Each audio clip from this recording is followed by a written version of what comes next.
You're listening to episode 10 of The Secular Buddhist.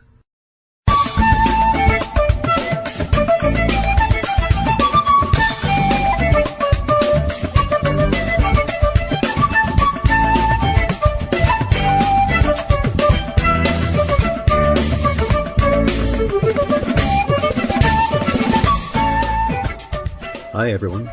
Today's episode is an interview with our friend David Mead on what it means to be a skeptical Buddhist while planning to become a monastic in the Thai forest tradition. So sit back, relax, and have I think tonight is a nice drambuie night. My mom introduced me to that. It's good stuff, particularly if you have a sore throat.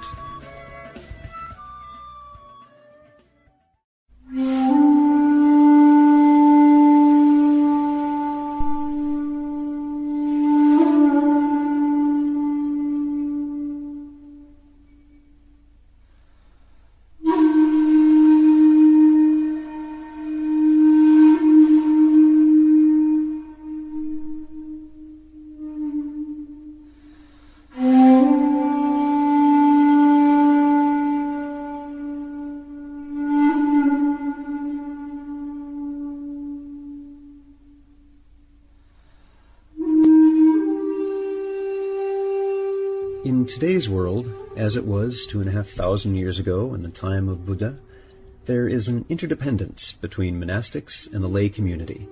In Theravadan Buddhism, this has remained unchanged. The specific rules for monastic behavior are the same, and even perplexing restrictions that seem to have little relevance in today's society are still adhered to. Even the most devout layperson may, on occasion, raise an eyebrow at some of the more obscure practices of their monastic counterparts, whatever their religion.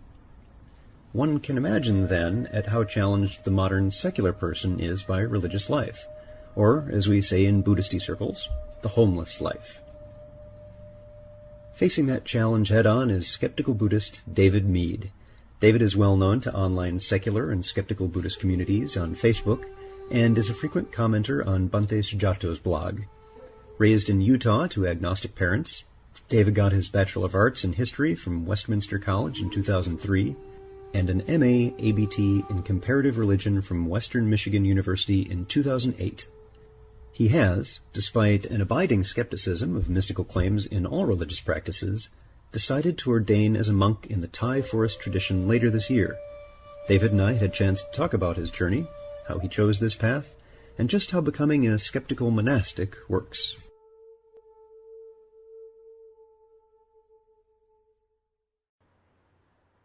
And we are talking with David tonight. David, thanks for joining us.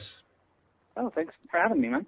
I appreciate you being here. Now, we've been introduced on Facebook through the Skeptical Buddhist Facebook fan page there, and I know you've joined up to the Secular Buddhist Facebook page, and it was suggested that you and I chat, and as we were emailing back and forth, some interesting things came to light that made things even more interesting for having you on the podcast. So what I like to do is start with having you tell your story to us about how you came to having a Buddhist practice and kind of what your background was before that. Yeah, well, actually, I grew up with agnostic parents, so for the most part, they sort of encouraged that we go out and look amongst the religions that were on offer, because that was sort of how their parents had done it.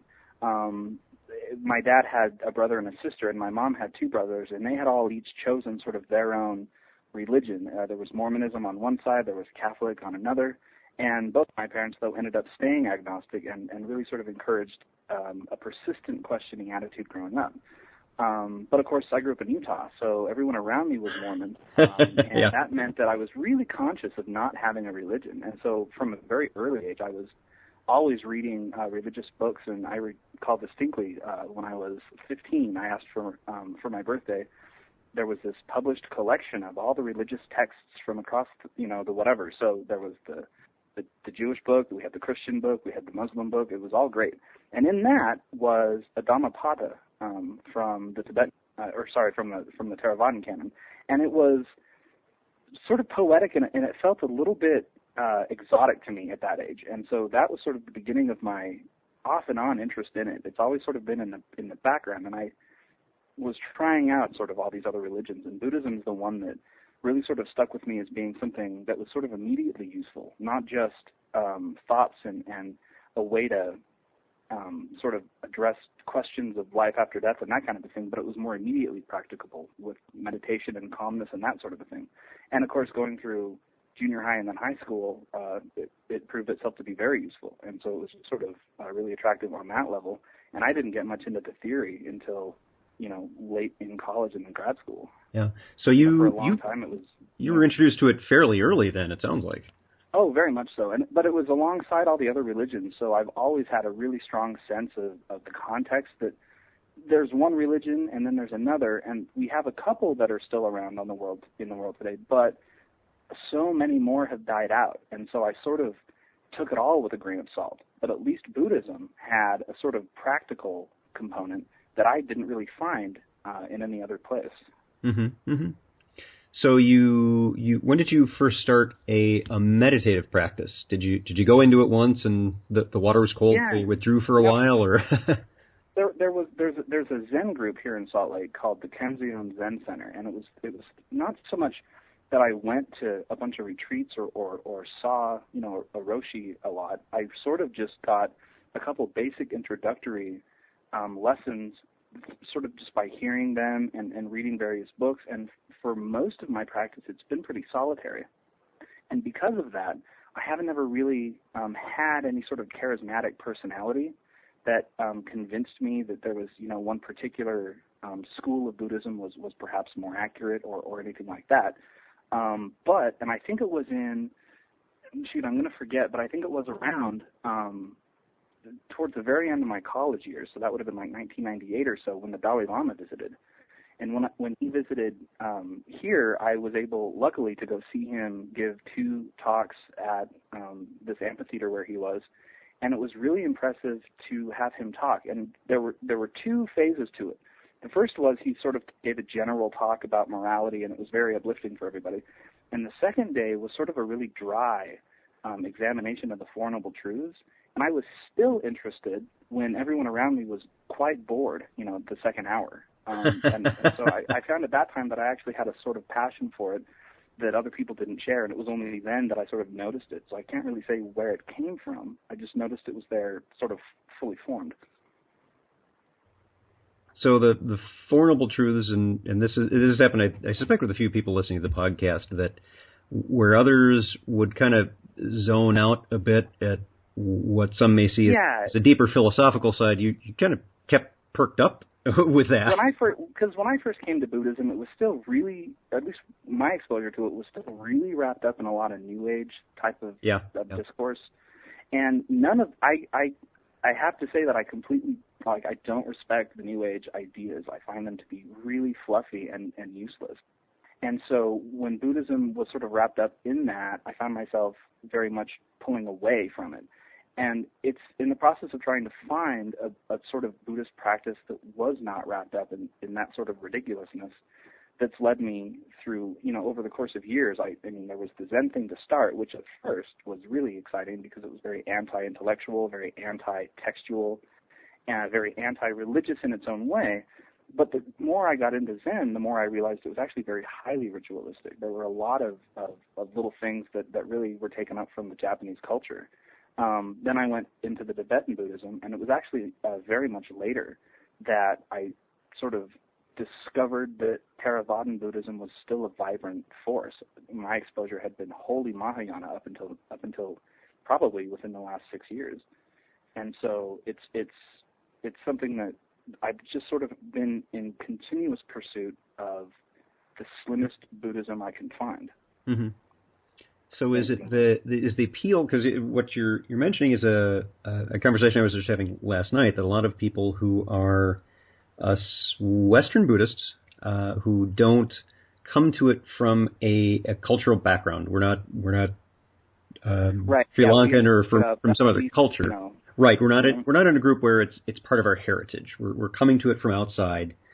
And I've had several of us have had a similar experience where we've gone to this, we were attracted to either, we liked the cultural aspects of the Japanese stuff, or for meditation itself or something like that.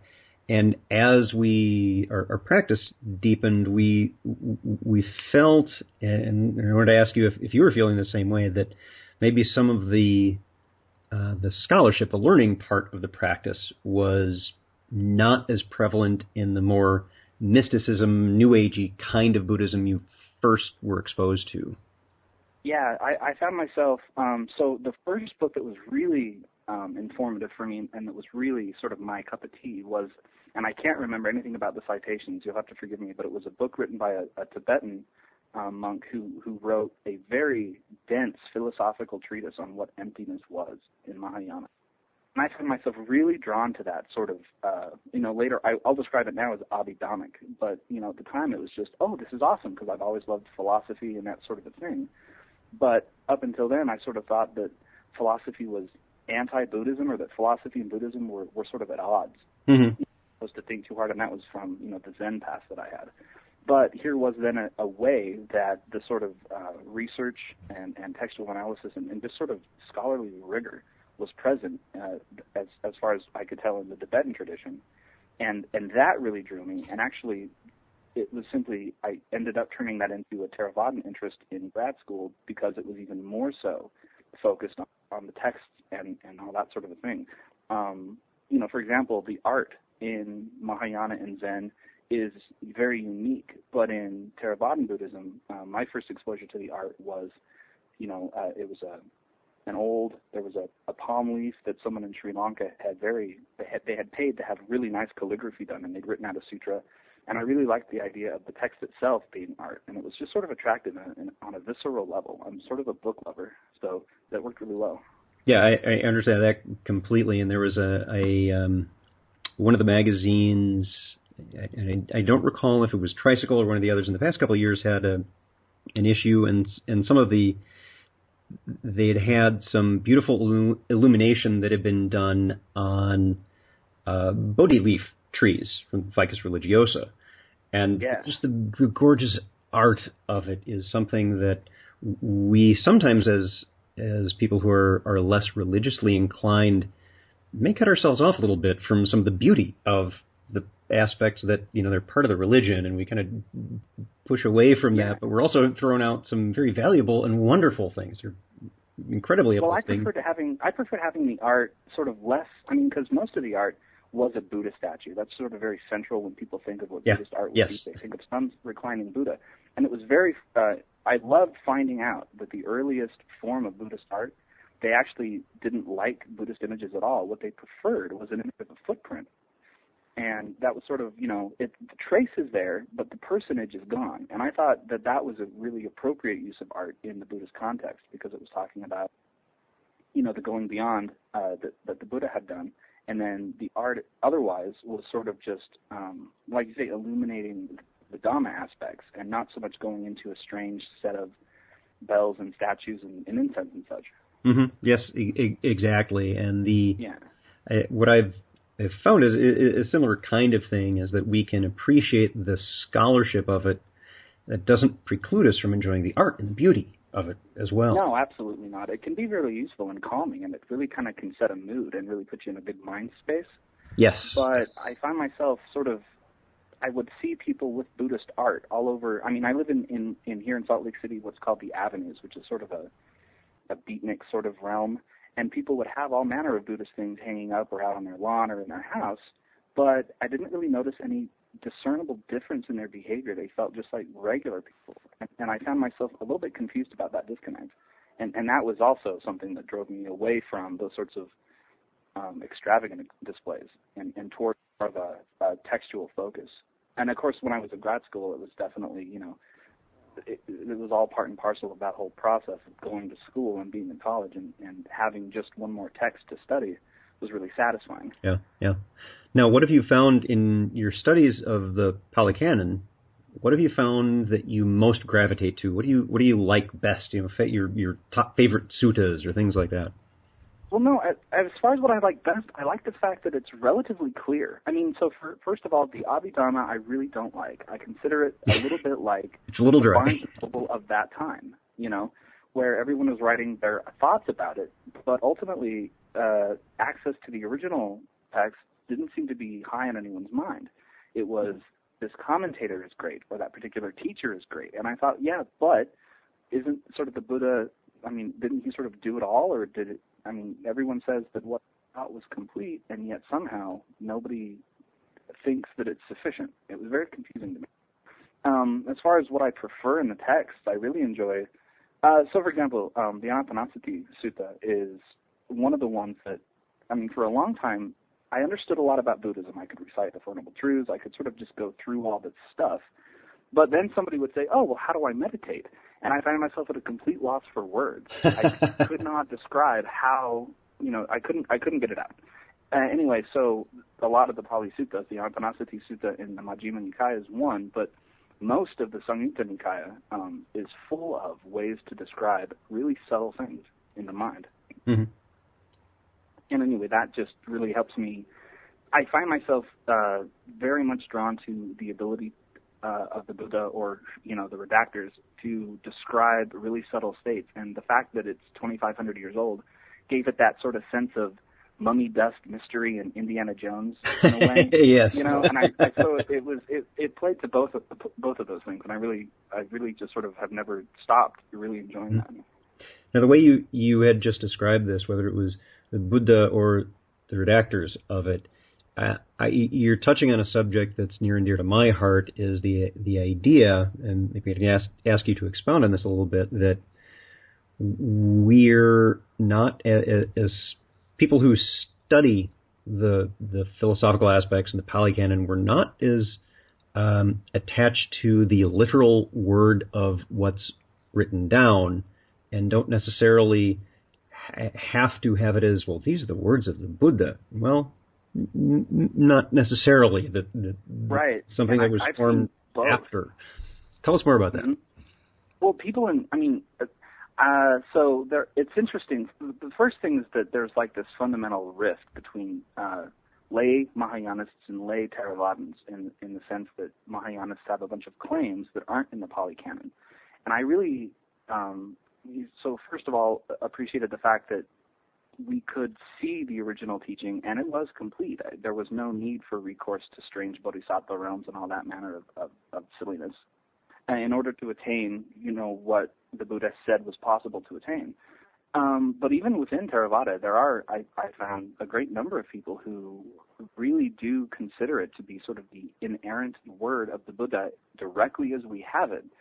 But in my research, like, for example, people really like the Satipatthana. That's like a really popular one. It's the 10th one in the Majjhima Nikaya. And a lot of people really love the Satipatthana Sutta, but when they say the Satipatthana Sutta, they're sort of ignoring the fact that there's 8 or 9 copies out there.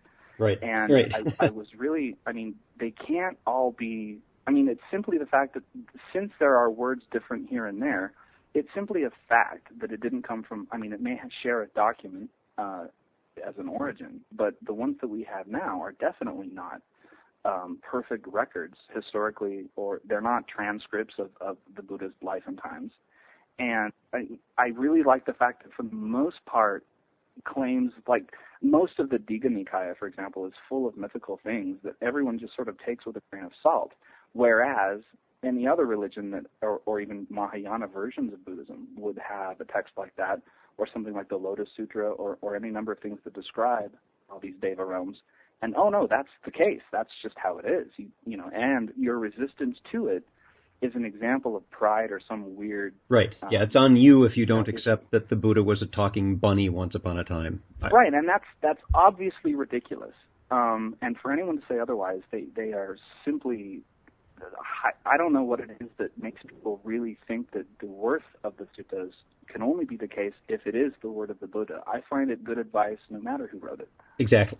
Yes, precisely. And that's, I think, a growing trend in more modern Buddhist views is that we will take a look with a more critical eye at the suttas, and we'll look a bit askance at the stories where, you know, Buddha's freshly born and he takes steps and flowers sprout under his feet. Oh, yeah. And he speaks this, you know, wonderful, pithy stuff at birth.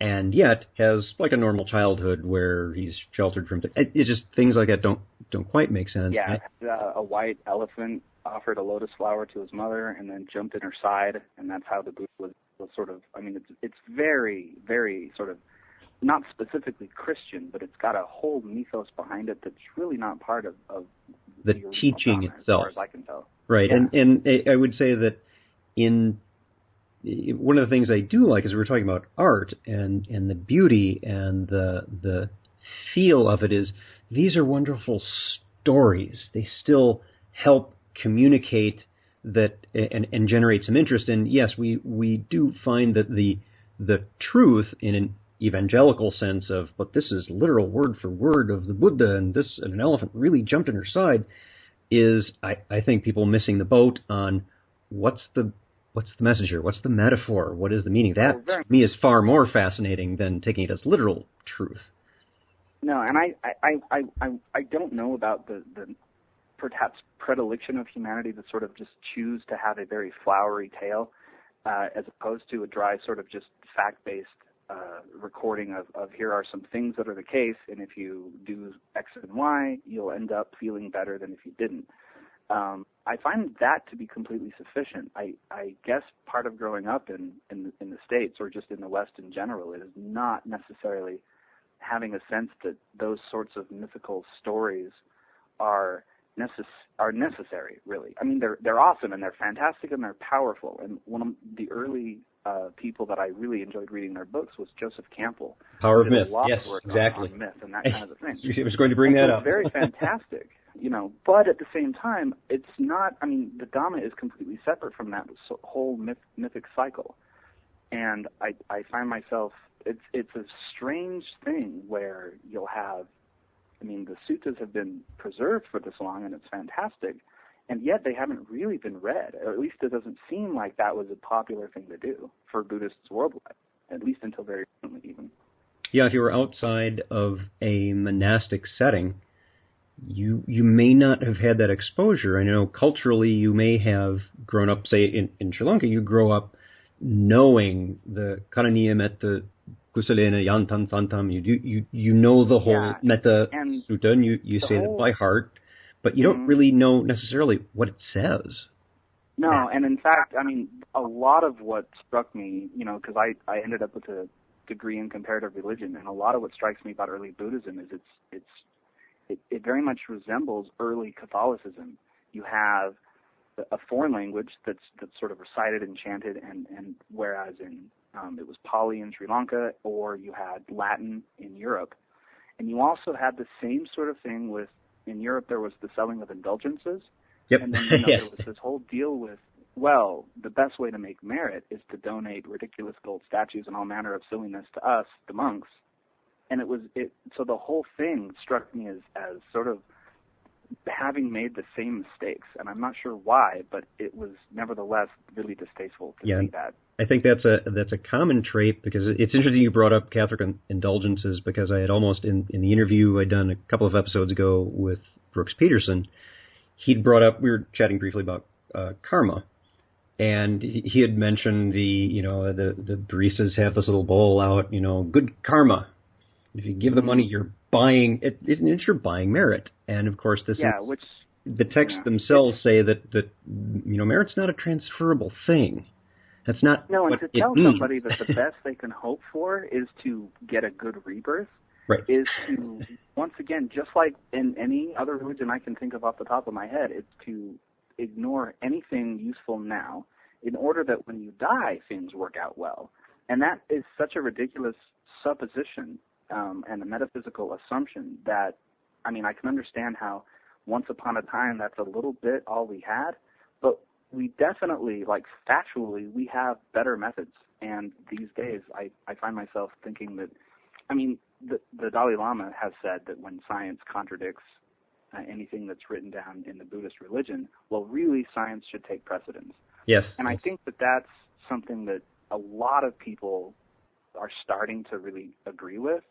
But I think to an extent, though, too, because Buddhism seems so tightly interwoven with various national and cultural, it's sort of couched in the national and cultural flavor. And I think I'm really happy, in fact, to see a sort of secular movement arise, only because it's showing that you don't need those trappings in order to convey the Dhamma in a useful way. Yes. And precisely. I think that that's been something that a lot of people have had a hard time sort of coming to grips with. Mm-hmm. It is, and in fact, I'm glad to hear you say that quote. I'd actually put it on the fan page for on Facebook for the podcast. That it's from the Dalai Lama's book, The Universe in a Single Atom.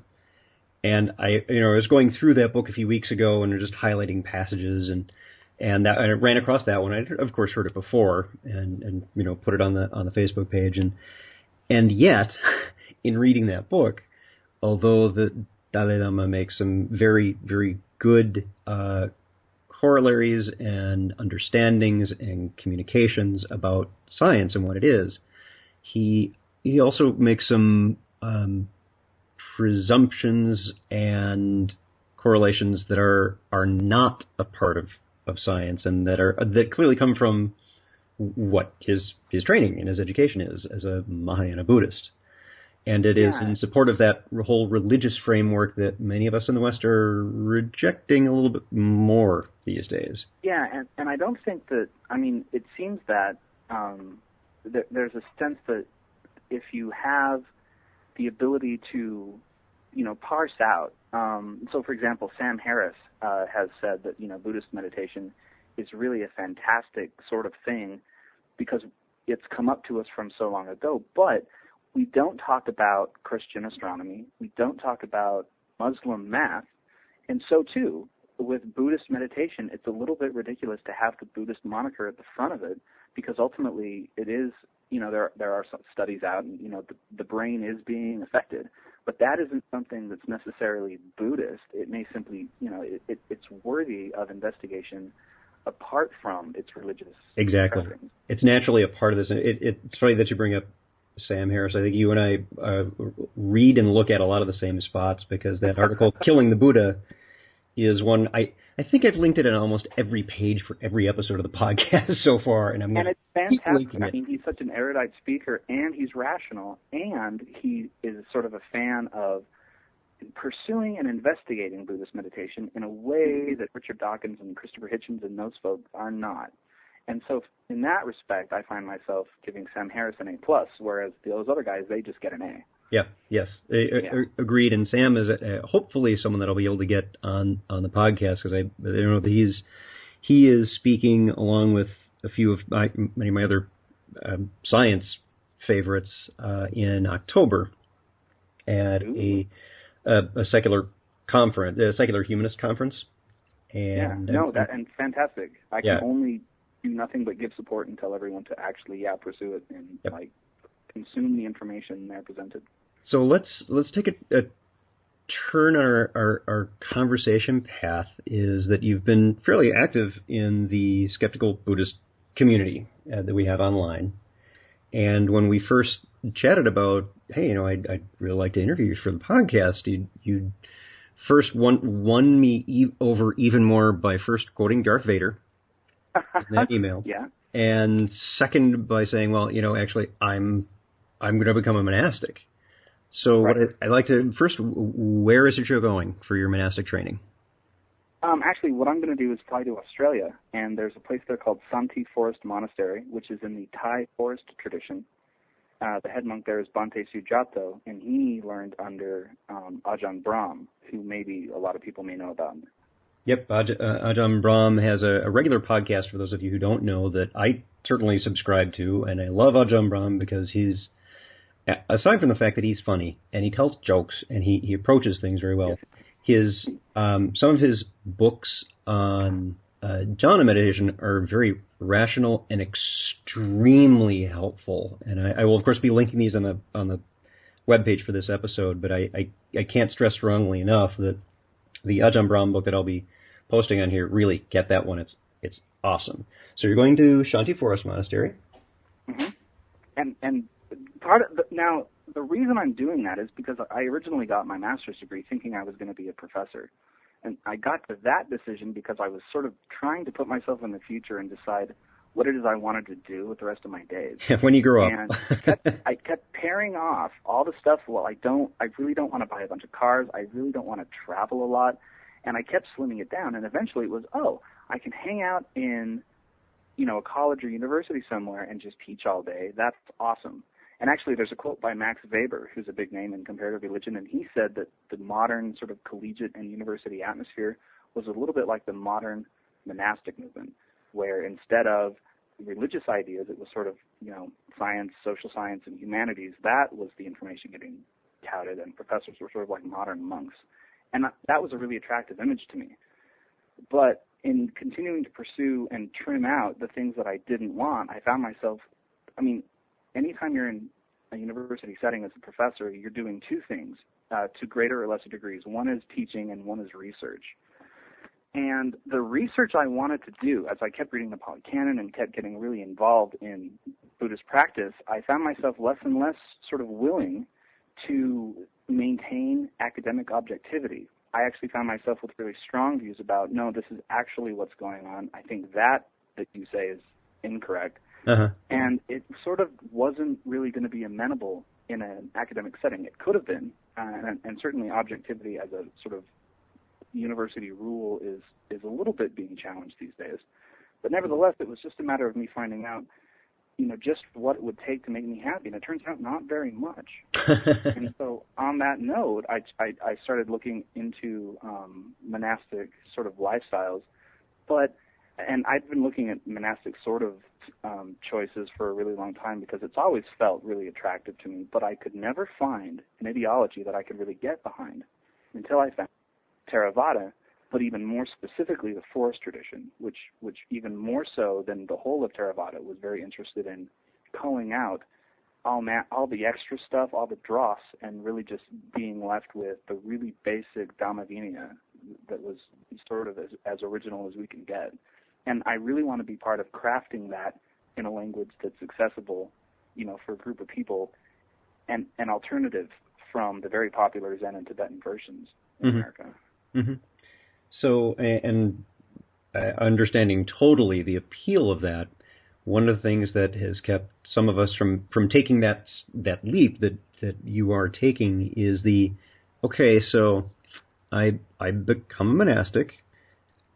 How much do you have fairly strong views about rebirth and the veracity thereof. How well do you think that's going to fit being a monk? Being a monk, it's I don't do it so much because I have like a religious vocation or anything like that. What I find myself wanting is to surround myself with an environment that is perfectly and wholly conducive to meditation and the pursuit of nibbana. I mean, I don't have any view. And in fact, my view on rebirth is largely to say that no, we really that's just one more metaphysical assertion that there's absolutely no real evidence for. So what I wanted to do was craft a lifestyle around myself that was as conducive as possible to getting as far along the path as I could here and now. And it turned out that as far as I could tell, the monastic lifestyle would do that for me. Separate from, having a vocation or separate from thinking that's the one true way, I wanted to put myself in a monastic setting first, but then also a monastic setting that was free of the sorts of religious accoutrement that Zen and Tibet have. I found myself really wanting something very, very, very simple, and the forest tradition is that. Yeah, in studies of this, you find that the training itself and this practice and this path doesn't have to have any beyond this lifetime implications for it to be practical and tangible and useful right now within this life. Yeah, absolutely, because if you're going to buy into, say, for example, Christianity, you really have to accept a whole lot. You have to accept Jesus, you have to accept divinity, you have to accept a God. You have to accept a lot that, frankly, is philosophically and logically bankrupt. And in Buddhism, I found that in this respect, the monastic tradition didn't have any, it was ultimately a way to sort of get through life. No, I'm not paying for cars or, fancy meals, but I also get 6 hours a day to just meditate. And to me, that sounds awesome. Yes. Yes, it does.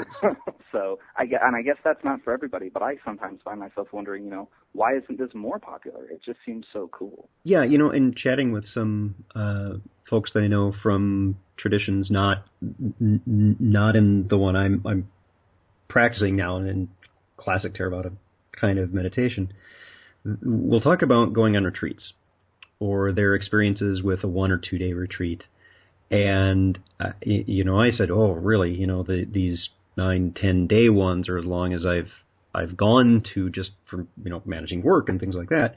And they're awesome. They're great. You feel so terrific. And they say, oh, really? Because I'm all tied up in knots just doing a half-day retreat or a 1 day retreat. And I'm like, how? This is supposed to be opening. What are you doing? And what have been some of your experiences in talking with folks who don't find the idea of meditating for several hours a day appealing? Is there some theme that you're finding with that? Yeah, I'm finding the theme that for the most part, people who are interested in a monastic vocation, and this is just in the West. It's because we don't have the sort of family tradition of,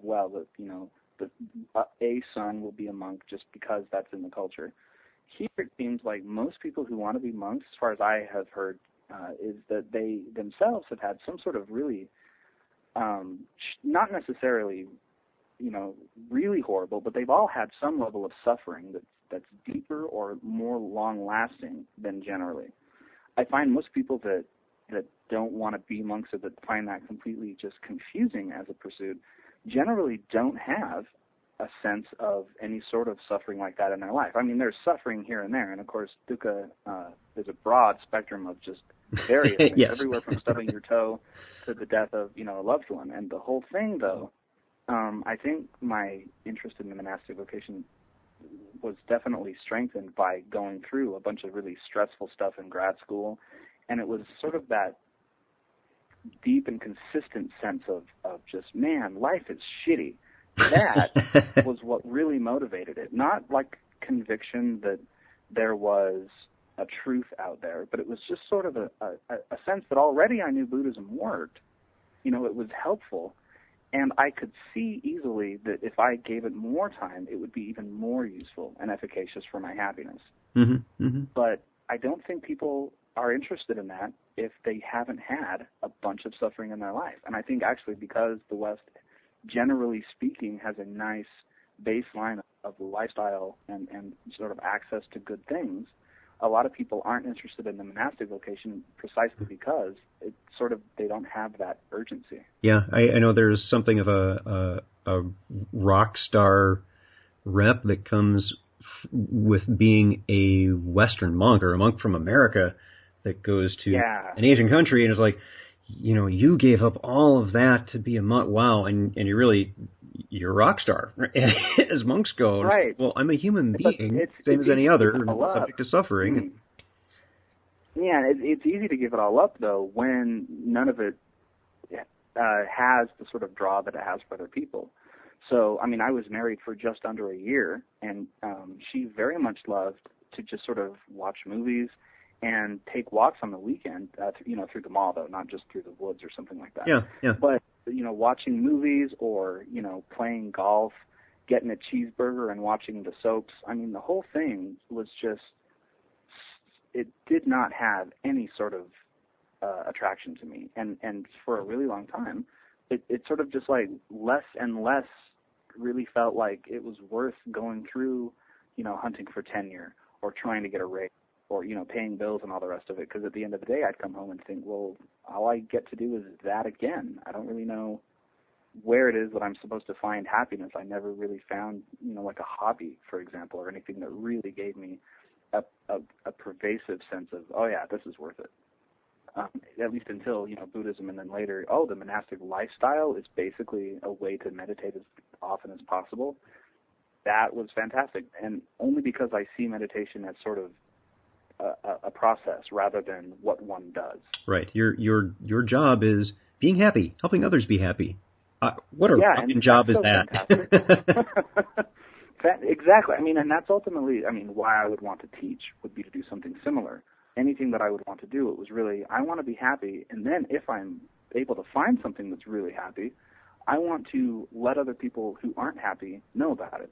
Mm-hmm. Mm-hmm. And in its own way, I consider the monastic vocation sort of like a highly specialized PhD more than anything else. Mm-hmm. And it's one where it's not simply memorization and writing papers and so on. There's practice. There's that 6 hours of meditation that you're doing. There's an internal development. And there's still a religious element, because there is still, in the forest tradition, there's a lot of Pali chanting.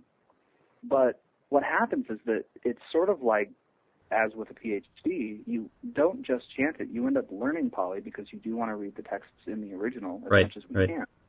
And so the chanting itself sort of, it's attractive to me on a visceral level because I've always enjoyed things like Gregorian chant. Mm-hmm. Yes, it's beautiful. Why not?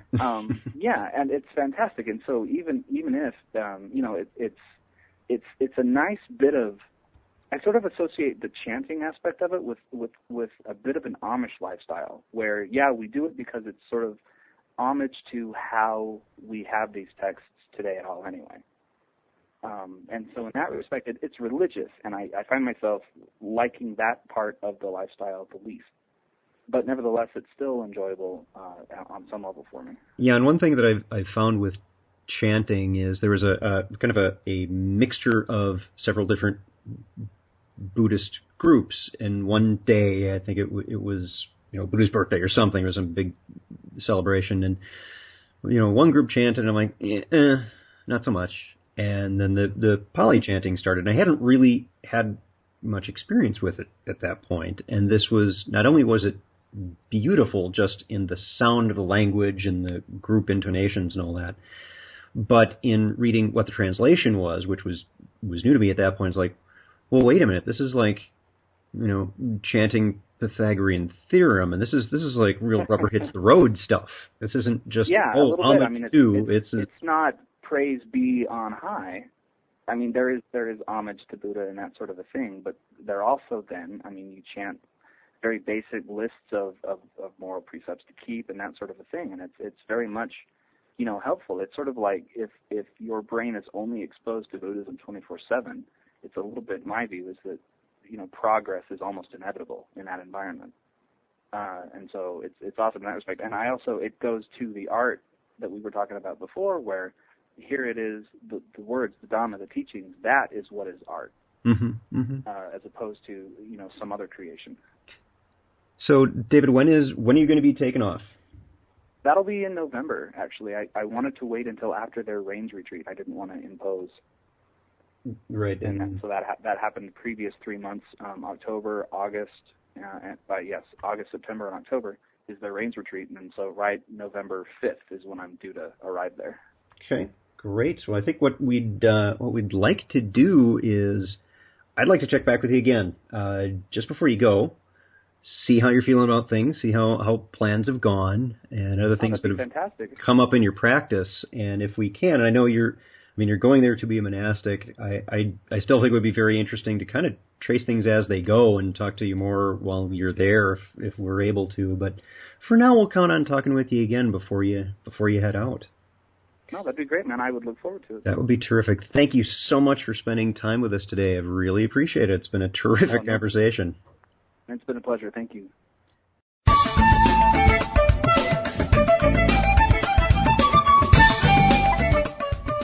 If you would like to learn more about something you've heard in today's podcast, please come visit the website at www.thesecularbuddhist.com. Each episode has its own page with show notes, references, and links to source materials.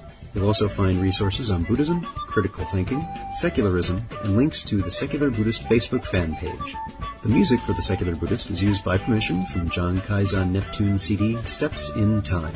Additional music is provided courtesy of Rodrigo Rodriguez. John Kaizan Neptune and Rodrigo Rodriguez websites are both linked on The Secular Buddhist on the About Music page. Until next time, remember, every moment, every single moment, you choose. Make it a good choice. See you next time on The Secular Buddhist.